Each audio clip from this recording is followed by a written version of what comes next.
My name's Lee and welcome to Bedtime Stories, Carp Adventures. I've just gone arse over tit. If you're not familiar with that phrase, it means I just fell over. Yeah, banged me hip as well. Anyway, let's go find a peg. Got the bivvy up, haven't got the rods out yet.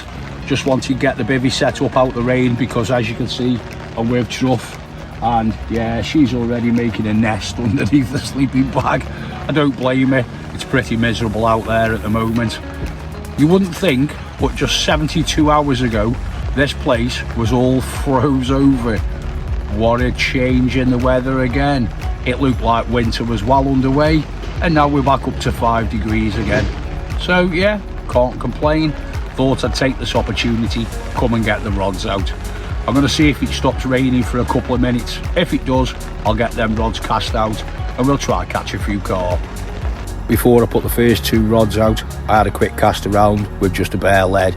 I did find a couple of gravelly soft spots, one at 13 wraps and another at 16 wraps. This is the 3rd rod going out now, and because there's nobody else fishing the res, I've sent it right over to my left. It's 18.5 wraps. It's a soft spot with a little bit of gravel. The rods have been out for a little over an hour. It's coming up to 3 o'clock. Before it goes dark, I mentioned I was using PVA solid bags. Let me show you the mix that I'm putting in them. The pallets I'm using to make the solid bags are mainline, spod and PVA pallets of various selection of sizes. Then I've used the crusher to crumb up 3 handfuls of CC Moore 15mm live system boilies. Give it a real good thorough mix up using my hand. Then I add a small amount of mainline hemp seed oil. Now you can leave it like this, but I like to add CC Moore Amino Blend 365, gives it that extra little boost. Then a little bit more of the hemp seed oil. Give it a real good mix, stirring the hemp seed oil and the amino blend together so you end up with a nice firm mix, not too sticky. Time to make the solid bag. I've actually punctured the hook through the side of the solid bag so it can't move. I made this out of an old blackcurrant flavour bottle and it's brilliant for using as a scoop. Scoop a small amount of pallets into the PVA bag just to cover up the hook and the boilie. Give it a quick tap, making sure all the pallets are packed down tight. Then carefully drop the lead in on the other side to where you put the hook through the bag.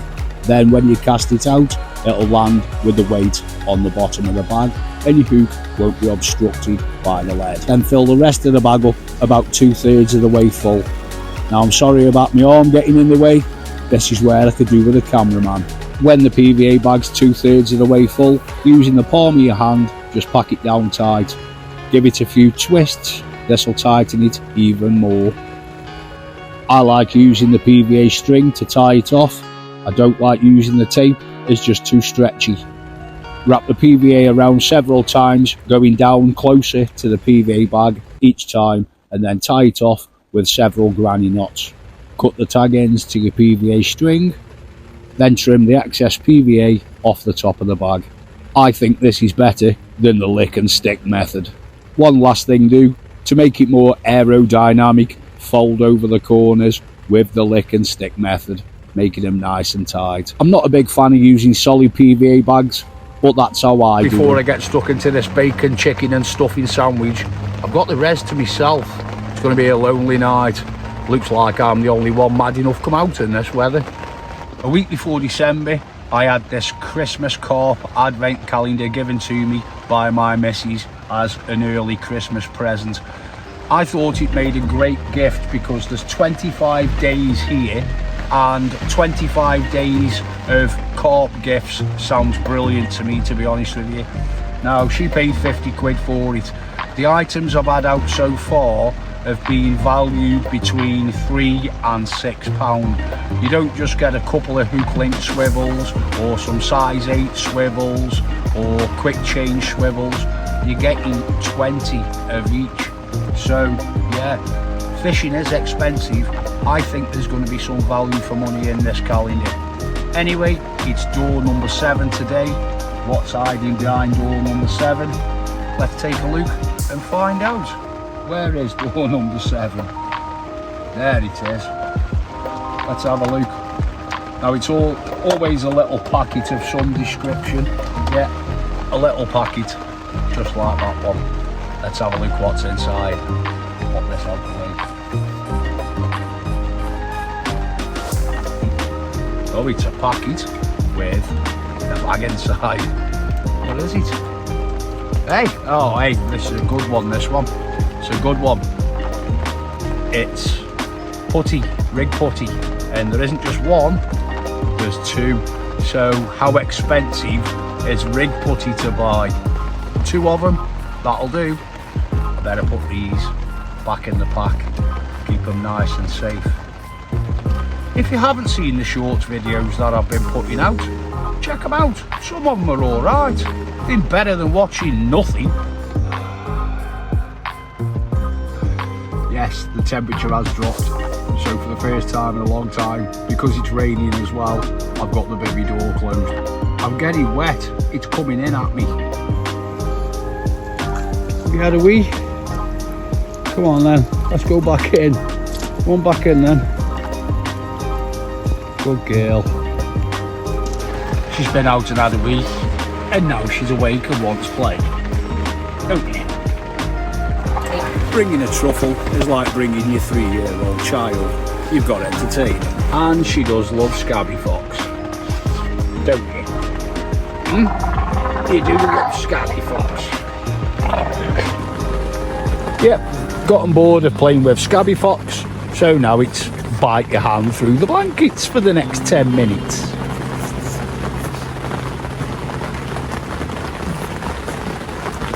Hey, what are you doing? Hey, are you having fun? It's 7:10. I'm absolutely gutted. Just had my first run, stood out in the rain for 10 minutes, nearly got it in the net.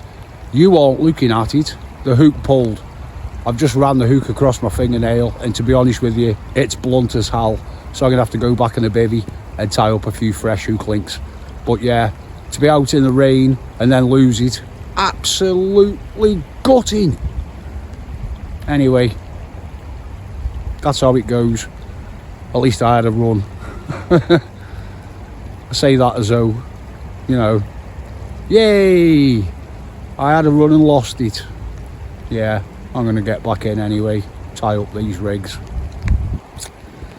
Can't even see where I'm bloody walking. Battery on my head torches died, so I better swap them over as well. And there we go, 3 more hook links tied up. This one's a little bit long, it's probably about 5 inches. The ideal length for inside a PVA solid bag is 3.5 to 4.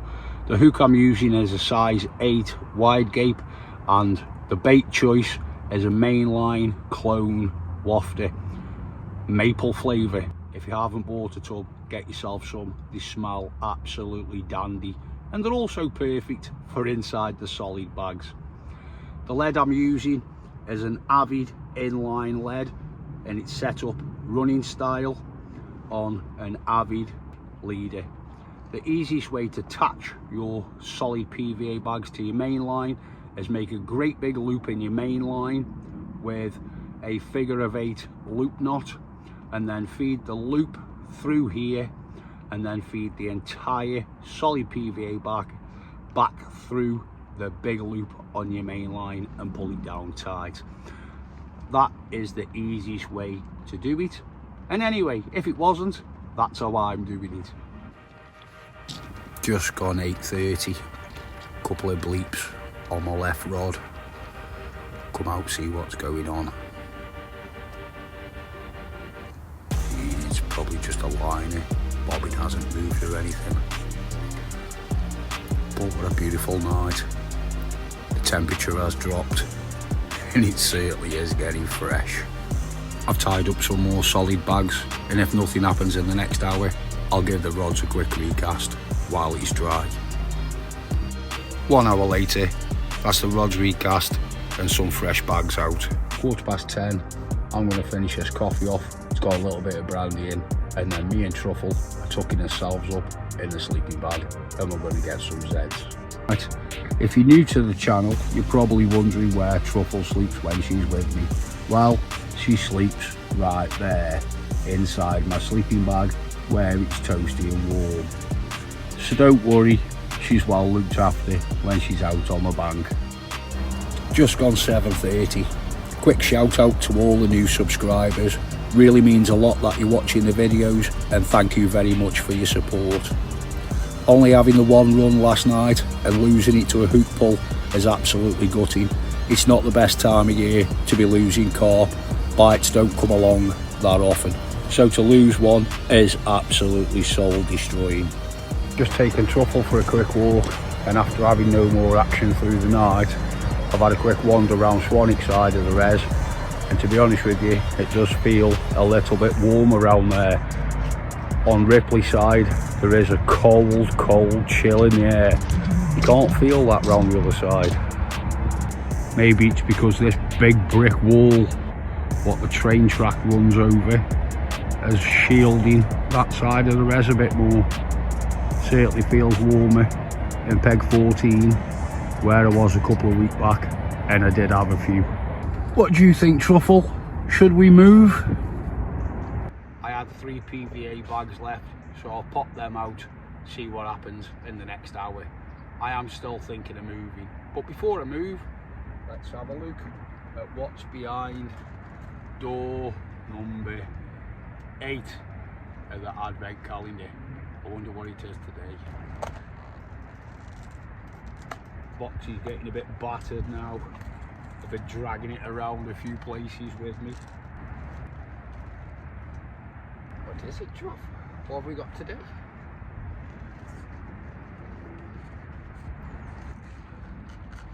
Behind door number 8 was a load of bait stops.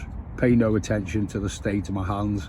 This is one of the reasons why I don't show you me tying rigs. My hands are terrible. Because this is Bedtime Stories, Carp Adventures, a quick few clips, and I've moved round onto Swanwick side in peg 14, where that made Truffle jump, Luke. So let's see what happens in the next couple of hours. I'm really hungry, so I'm going to whip up some dinner. When the fishing's a little bit slow, there's nothing like a bacon and cheese toastie to cheer you up. Yeah, and just like last time, she can't have none because of her allergies. But what she can have is some salmon bites.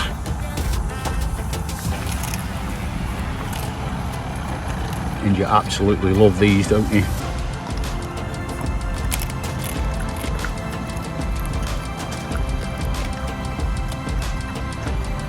That's me fed and Truffle fed. So I've set up what I'm calling the bivvy cam, because for the next couple of minutes I just want to talk about the use of drones in carp fishing. I wish I had a drone at the moment, because locating the carp on the res would be so much easier. It's around 50 acres in size, and to cover all of the res and to try and locate the carp in winter would be an absolute nightmare. So a drone would be most useful in fishing. What are your thoughts and opinions about carp anglers using drones as an aid to locate the carp, instead of the good old-fashioned days where you just walked around for hours, or you fished in a peg for a couple of days and then moved into another one after? Nearly every professional carp angler seems to be using them there fishing, and I guarantee that if they weren't, fishing videos would be a lot more boring, because without the use of the drone it would have taken a lot longer to locate the carp. Now I have been fortunate enough to see some drone footage of the res, and the carp in here do show up in some massive numbers. Therefore you could be fishing at one end and all of the carp could be hit the other.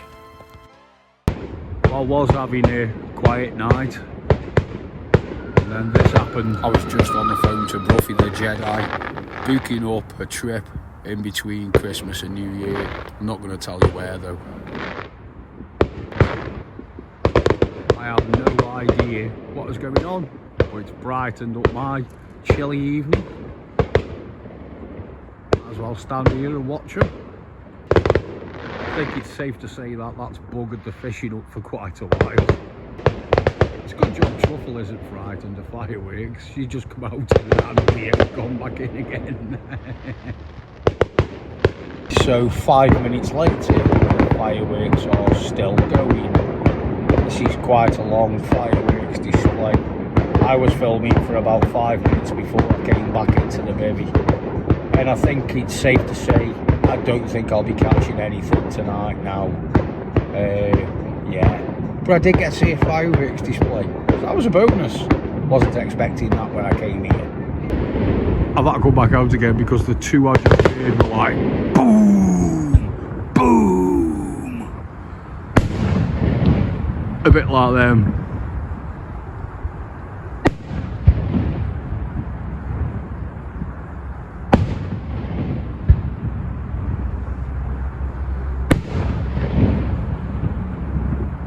Merry Christmas, Zedheads. How about that for a free fireworks display?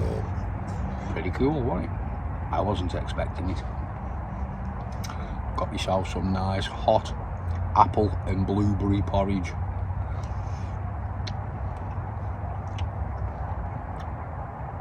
And why is it as soon as I cook something, Truffle always wakes up, starts sniffing around.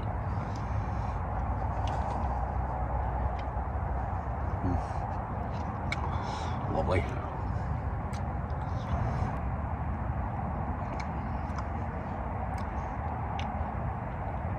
Porridge is really good food when you're getting old.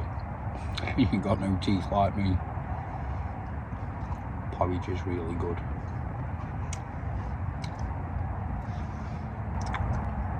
It's like baby food for adults.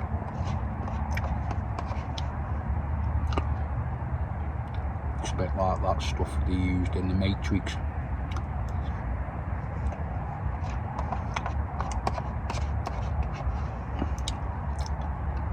I like porridge, but I don't think I'd want to live on it.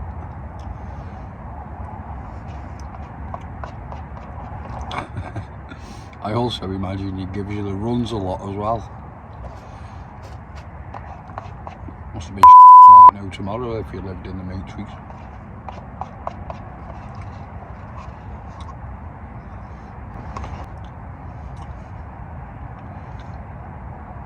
One thing I don't like about porridges, they make the carton this big, but the porridge only came up to about there, and when I put the hot water in, it still only came up to about there. That seems like a lot of waste, and I could have a lot more porridge in this little carton.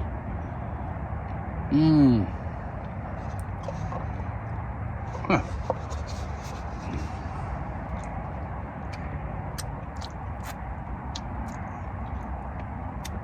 Make sure I leave the spoon clean, because that's what I stir my tea with.